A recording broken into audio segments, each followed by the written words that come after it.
नौशे Feroze government boys degree college Naushahro Feroze जे first year pre medical ऐं pre engineering जे शागिर्दनि जो सालियाना इम्तिहान में पैसनि ते मार्कूं ॾेई ग़रीब शागिर्दनि जो हक़ मारण ख़िलाफ़ सभी शागिर्दनि जो डिग्री कॉलेज खां नेशनल प्रेस क्लब ताईं रैली कढी एहतिजाजी मुज़ाहिरो कयो वियो।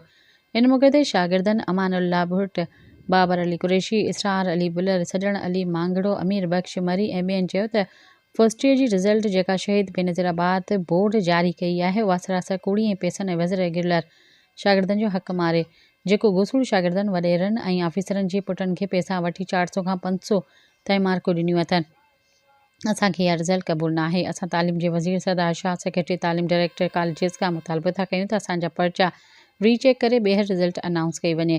ॿी सूरत में असां नेशनल हाईवे बंदि कंदासीं। असांजी ज़िंदगी जो सुवालु आहे त माइट असांखे मारीनि था त तव्हां समूरो साल छा कयो? जे इंसाफ़ न मिलियो त माइटनि जी बि असांखे मारे मिली त पोइ तंग थी असां पाण खे मारे छॾींदासीं।